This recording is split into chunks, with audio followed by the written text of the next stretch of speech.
മറ്റു ചില വാർത്തകളിലേക്ക് കൂടി കടക്കേണ്ടതുണ്ട്. നമുക്കെല്ലാവർക്കും സന്തോഷമുള്ള ഒരു വാർത്ത തന്നെയാണത്. സംസ്ഥാനത്തെ സ്കൂളുകളുടെ പ്രവർത്തനം ഇന്നു മുതൽ പൂർണ്ണമായും സാധാരണ നിലയിൽ ആരംഭിക്കുകയാണ്. ഏകദേശം 1.25 വർഷത്തിന് ശേഷമാണ് സംസ്ഥാനത്തെ സ്കൂളുകൾ ഇങ്ങനെ രാവിലെ മുതൽ വൈകുന്നേരം വരെ എല്ലാ ക്ലാസ്സുകളും തുറക്കുന്നതും എല്ലാ ക്ലാസ്സിലും ക്ലാസ് വരുന്നതുമെല്ലാം കുട്ടികളുടെ ബഹളവുമൊക്കെ ആയിട്ട് സ്കൂൾ വീണ്ടും സജീവമാവുകയാണ്. ഏറെക്കാലം ഇതിനിടയിലൊക്കെ പല ഘട്ടത്തിലും സ്കൂൾ തുറന്നെങ്കിലും അപ്പോഴെല്ലാം വളരെ കുറച്ച് കുട്ടികൾ, വളരെ കടുത്ത, ഇപ്പോഴും നിയന്ത്രണങ്ങളുണ്ട്, എന്നാലും വളരെ കടുത്ത നിയന്ത്രണങ്ങൾ ഒക്കെയായിരുന്നു ഉണ്ടായിരുന്നത്. ഇപ്പോൾ 1 ക്ലാസ് മുതൽ 12 ക്ലാസ് വരെയുള്ള കുട്ടികളെല്ലാം സ്കൂളിൽ വരികയാണിന്ന്. അവരെല്ലാം സ്വീകരിക്കാൻ വേണ്ടി പണ്ടൊക്കെ ജൂൺ 1 എന്ന് പറയുന്നത് പോലെ ഇന്നാണ് ഇപ്പോൾ യഥാർത്ഥത്തിൽ ആ ഒരു സ്കൂൾ തുറപ്പ് എന്ന് വേണമെങ്കിൽ പറയാം. ആ തരത്തിൽ സ്കൂളുകളുടെ എല്ലാം ഒരുക്കങ്ങൾ പൂർത്തിയായി കഴിഞ്ഞു. സ്കൂൾ തുറപ്പിൻ്റെ ഒരുക്കങ്ങളുടെ വിവരങ്ങളുമായി SS ശരൺ തിരുവനന്തപുരത്ത് നിന്ന് ചേരുന്നുണ്ട്.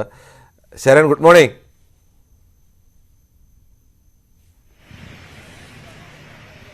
Good morning Kiran. Good morning. Sharan ഇപ്പോൾ ഏത് സ്കൂളിന് മുന്നിലാണ്?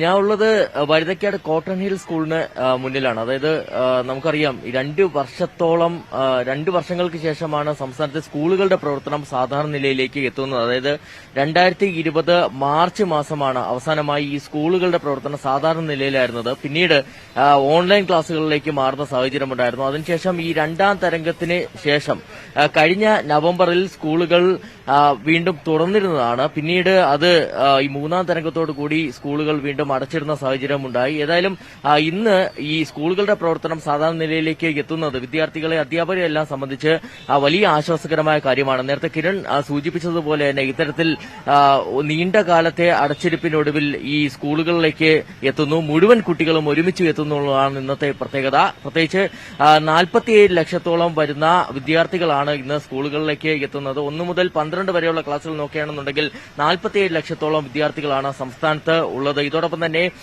1,91,000-ലധികം, അതായത് ഏകദേശം 1,91,000-ലധികം വരുന്ന അധ്യാപകരും 22,000-ഓളം വരുന്ന അനധ്യാപകരും സ്കൂളുകളിലേക്ക് എത്തുന്നുണ്ട്. ഇത്രയേറെ ആളുകൾ ഒരുമിച്ച് സ്കൂളുകളിലേക്ക് എത്തുന്നതുകൊണ്ട് തന്നെ കൃത്യമായ ക്രമീകരണങ്ങൾ നേരത്തെ തന്നെ വിദ്യാഭ്യാസ വകുപ്പ് നടത്തിയിരുന്നു. മുന്നൊരുക്കങ്ങൾ നമുക്ക് കാണാൻ കഴിഞ്ഞിരുന്നു. അതായത് വിദ്യാഭ്യാസ മന്ത്രി എന്നെ വിശേഷിപ്പിച്ചത് ഇന്നത്തെ ദിവസത്തെ ചരിത്രപരമെന്നാണ് വിദ്യാഭ്യാസ മന്ത്രി വിശേഷിപ്പിച്ചത്. കേരളത്തിലെ വിദ്യാഭ്യാസ മേഖലയെ സംബന്ധിച്ച് ഇന്ന് ചരിത്ര ദിനം കൂടിയാണ്.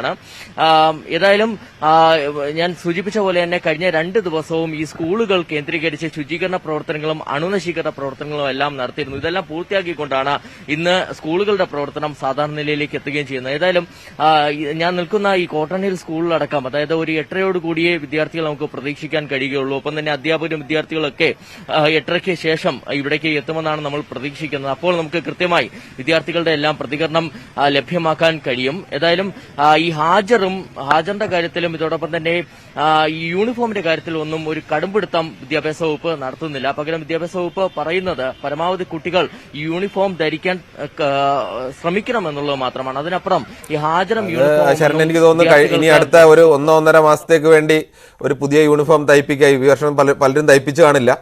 അപ്പോൾ അതിനുവേണ്ടി തയ്പ്പിക്കുക എന്നുള്ളതിന്റെ പ്രായോഗിക ബുദ്ധിമുട്ട് കണക്കുകൂട്ടിയാണോ ഇങ്ങനെ യൂണിഫോം നിർബന്ധമല്ല എന്ന് പറയുന്നത്?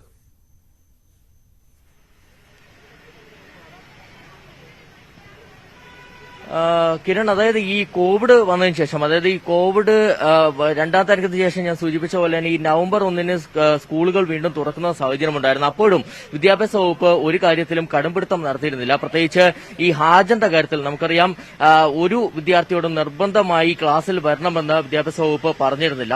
പകരം രക്ഷിതാക്കളുടെ സമ്മതത്തോടു കൂടി മാത്രം വിദ്യാർത്ഥികൾക്ക് വരാമെന്നുള്ള നിലപാടാണ് വിദ്യാഭ്യാസ വകുപ്പ് സ്വീകരിച്ചിരുന്നത്.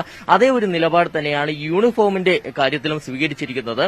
ഏതായാലും ഏറ്റവും പ്രധാനമായും കാണേണ്ടത് ഇന്ന് ഈ 2 വർഷത്തിന് ശേഷം ഇത്തരത്തിൽ സ്കൂളുകളുടെ പ്രവർത്തനം സാധാരണ നിലയിലേക്ക് എത്തുന്നു എന്നുള്ളതാണ്. ഞാൻ സൂചിപ്പിച്ചു വന്ന മറ്റൊരു പ്രധാനപ്പെട്ട കാര്യം, ഇത്രയേറെ വിദ്യാർത്ഥികൾ ഒരുമിച്ച് സ്കൂളുകളിലേക്ക് എത്തുമ്പോൾ തന്നെ, അതായത് 47 ലക്ഷത്തോളം വരുന്ന വിദ്യാർത്ഥികൾ സ്കൂളുകളിലേക്ക് എത്തുമ്പോൾ അവർക്ക് യാത്രാ സൗകര്യം കൃത്യമായി തന്നെ ഒരുക്കേണ്ടതുണ്ട്, ഗതാഗത സൗകര്യം ഒരുക്കേണ്ടതുണ്ട്. അതുകൊണ്ട് തന്നെ കഴിഞ്ഞ ദിവസം ഗതാഗത മന്ത്രി ആന്റണി രാജു വ്യക്തമാക്കിയത് ഈ KSRTC ബസ്സുകൾ പ്രത്യേക സർവീസ് ഇന്നു മുതൽ നടത്തുമെന്നുള്ള കാര്യമാണ്. അത്തരത്തിലുള്ള ക്രമീകരണങ്ങൾ എല്ലാ മേഖലകളിലും നമുക്ക് കാണാൻ കഴിയുന്നുണ്ട്. ഏതായാലും 8:30യോടുകൂടി വിദ്യാർത്ഥികളും അധ്യാപകരും എല്ലാം സ്കൂളുകളിലേക്ക് എത്തുമെന്നാണ് പ്രതീക്ഷിക്കുന്നത്.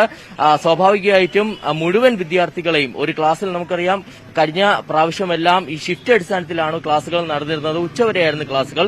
എന്നാൽ ഇന്ന് മുതൽ മുഴുവൻ കുട്ടികളെയും ഉൾക്കൊള്ളിച്ചുകൊണ്ട് വൈകുന്നേരം വരെയാണ് ക്ലാസുകൾ തീരുമാനിച്ചിരിക്കുന്നത്. അതുകൊണ്ട് തന്നെ ഒരു കുട്ടിയെ സംബന്ധിച്ച് ക്ലാസ്സിലേക്ക് എത്തുമ്പോൾ മുഴുവൻ വിദ്യാർത്ഥികളെയും ഒരുമിച്ച് കാണുന്നത് ഇത്രയേറെ ദിവസങ്ങൾക്ക് ശേഷം അല്ലെങ്കിൽ ഇത്രയേറെ മാസങ്ങൾക്ക് ശേഷം ഒരുമിച്ച് കാണുന്നത് വലിയ ആശ്വാസകരമായ കാര്യമാണ്. അതുകൊണ്ട് തന്നെ ഈ കുട്ടികൾക്ക് കൃത്യമായി ഈ വിഷയങ്ങളിലടക്കം പ്രതികരണം ഉണ്ടാവും. അതെല്ലാം നമുക്ക് പ്രേക്ഷകരിലേക്ക് എത്തിക്കാൻ കഴിയും. മറ്റൊരു പ്രധാനപ്പെട്ട കാര്യം, ഇതോടൊപ്പം തന്നെ ഈ പ്രീ പ്രൈമറി ക്ലാസുകളും ഈ ഇന്നു മുതൽ സജീവമാവുന്നു എന്നുള്ളതാണ്. അതായത് നമുക്കറിയാം ഈ കോവിഡ് വന്നതിന് ശേഷം പ്രീ പ്രൈമറി ക്ലാസുകൾ അടച്ചിട്ടിരുന്ന ഒരു സാഹചര്യമാണ് ഉണ്ടായിരുന്നത്. അത് കഴിഞ്ഞ തിങ്കളാഴ്ചയാണ് ഈ പ്രീ പ്രൈമറി ക്ലാസുകൾ പുനരാരംഭിച്ചിരുന്നത്.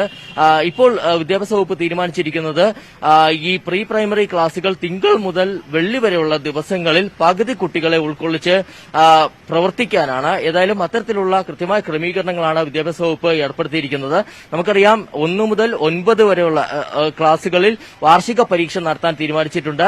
ഏപ്രിൽ മാസത്തിലാണ് വാർഷിക പരീക്ഷകൾ നടക്കുക. ഇതോടൊപ്പം തന്നെ 10, 12 ക്ലാസുകളിൽ പൊതുപരീക്ഷ നടത്താനും തീരുമാനിച്ചിട്ടുണ്ട്. ഇതിന് മുന്നോടിയായിട്ടാണ് കൂടിയാണ്, അതായത് ഈ പാഠഭാഗങ്ങൾ കൃത്യമായി പൂർത്തിയാക്കേണ്ടതുണ്ട്. അത് കൂടി കണക്കിലെടുത്തുകൊണ്ടാണ് വിദ്യാഭ്യാസ വകുപ്പ് പുതിയൊരു ക്രമീകരണം കൊണ്ടുവന്നിരിക്കുന്നത്. ശരൺ, തുടരുക. കുട്ടികൾ വന്നു കഴിയുമ്പോൾ നമുക്ക് കുട്ടികളുടെ പ്രതികരണത്തിലേക്കൊക്കെ പോകാം. അവരെല്ലാം വലിയ സന്തോഷത്തിലായിരിക്കും എന്ന് നമുക്ക് സ്വാഭാവികമായും അറിയാം. ഈ വാർത്തയിലേക്ക് തന്നെ പിന്നീട് നമുക്ക് മടങ്ങി വരാം.